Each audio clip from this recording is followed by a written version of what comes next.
Na vida, existem frases que atravessam os séculos como verdadeiros avisos, alertas para todos nós que buscamos compreender o mundo e nossa posição nele. Uma delas, atribuída a grandes líderes e pensadores, ecoa como uma sentença inevitável. Aquele que se humilha para evitar a guerra, terá a humilhação e também a guerra. Essa frase não fala apenas sobre campos de batalha, exércitos e nações. Ela fala sobre a vida de cada um de nós.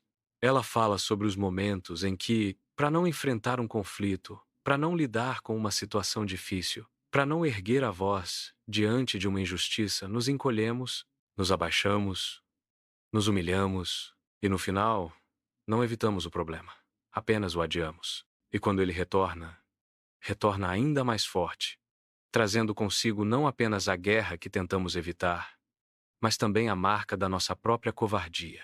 Quantas vezes você já abaixou a cabeça quando deveria ter se posicionado? Quantas vezes engoliu palavras que precisavam ser ditas? Quantas vezes aceitou menos do que merecia, apenas para evitar uma discussão, um rompimento, uma separação, uma dor imediata? Esse é o reflexo mais claro do medo. O medo de perder, o medo de enfrentar, o medo de lutar. Mas a verdade é que a vida não respeita aqueles que se encolhem. Ela cobra, e cobra caro. Quando alguém se humilha para evitar a guerra, não ganha paz. Ganha ressentimento, ganha frustração, ganha noites mal dormidas, pensando em tudo aquilo que deveria ter dito, em tudo aquilo que deveria ter feito. A humilhação se torna um peso, uma sombra que acompanha a pessoa. E a guerra que foi evitada retorna, mas dessa vez mais cruel. Porque não é apenas a luta externa, é também a batalha interna contra a própria consciência. É por isso que essa frase é tão poderosa. Ela nos lembra que não existe vitória na fuga. Não existe dignidade em se abaixar diante do que é errado. A paz verdadeira não vem de evitar o conflito a qualquer custo. A paz verdadeira vem de enfrentar o que precisa ser enfrentado. Com coragem, com firmeza, com dignidade. Pensa num relacionamento em que uma pessoa é constantemente desrespeitada. Em vez de colocar limites, em vez de se impor, em vez de dizer basta, ela se humilha, ela engole, ela suporta em silêncio.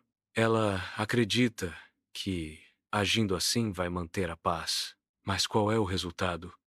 Cada vez mais desrespeito, cada vez mais dor, cada vez mais afastamento. No final, ela não só perdeu a guerra do respeito, como perdeu a guerra contra si mesma. Agora pensa num ambiente de trabalho. O chefe ou colegas ultrapassam os limites.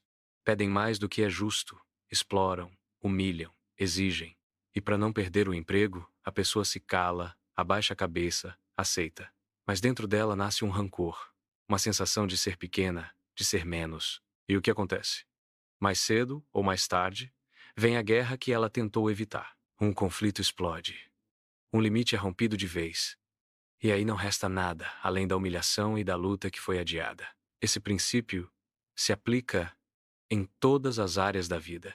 Em amizades, em negócios, em família, em sonhos pessoais. Sempre que você se encolhe diante de algo que precisa ser enfrentado, a vida vai te cobrar. Porque não existe fuga permanente. Existe apenas adiamento. E o preço do adiamento é sempre mais caro. Mas atenção, isso não significa que devemos buscar a guerra por orgulho ou por vaidade. Não significa que devemos lutar por qualquer motivo, que devemos viver em constante conflito. Não. O que essa frase ensina é que existem batalhas que precisam ser enfrentadas.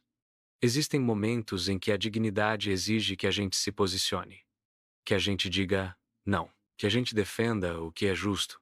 A verdadeira coragem não é sair brigando por tudo. A verdadeira coragem é saber escolher as batalhas certas e enfrentá-las com honra. Porque quando você escolhe se humilhar, quando você foge de uma guerra necessária, você perde duas vezes.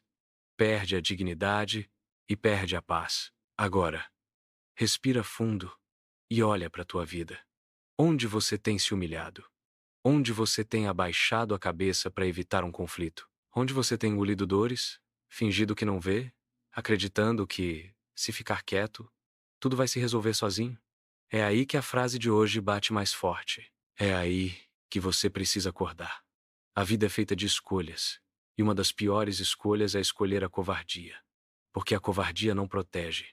Ela destrói por dentro. Ela apaga a força da alma. E um ser humano sem alma forte é um ser humano sem liberdade. Então, se existe algo que precisa ser dito, diga. Se existe algo que precisa ser feito, faça. Se existe uma injustiça que precisa ser enfrentada, enfrente. Porque cada vez que você escolhe o silêncio da humilhação, você está apenas alimentando a guerra que vai vir depois. Sêneca, Marco Aurélio, Epicteto. Todos os grandes estoicos ensinaram o mesmo princípio. A dignidade não pode ser negociada. A dignidade não tem preço. A paz comprada com covardia não é paz. É prisão. É escravidão. Aquele que se humilha para evitar a guerra não está vivendo. Está sobrevivendo. E quem sobrevive desse jeito está sempre um passo mais perto da derrota. Por isso que essa mensagem seja clara para você hoje. Não se humilhe para evitar batalhas necessárias. Não negocie sua honra. Não abaixe sua cabeça diante daquilo que precisa ser enfrentado. Porque no fim, a humilhação não evita nada. Ela apenas prepara o terreno para a dor ser ainda maior. É melhor lutar e perder com dignidade do que fugir e viver com vergonha. É melhor enfrentar a tempestade de frente do que passar a vida toda fugindo dela, carregando a culpa de nunca ter tido coragem de viver de verdade. Então levante-se. Fale. Enfrente. Defenda sua vida, seus valores, seus limites. Porque é assim que você conquista a verdadeira paz. Não a paz da covardia, mas a paz da coragem. E se você está aqui ouvindo essa mensagem, é porque dentro de você existe essa força, essa vontade de evoluir, de se tornar alguém maior, alguém melhor. Por isso eu te convido. Curta esse vídeo, compartilhe com alguém que precisa ouvir essa verdade e se inscreva no canal Evolução Constante. Aqui a gente fala sobre força, dignidade e crescimento verdadeiro. Cada vídeo é uma batalha vencida contra a mediocridade. Então fica comigo, porque a jornada só está começando.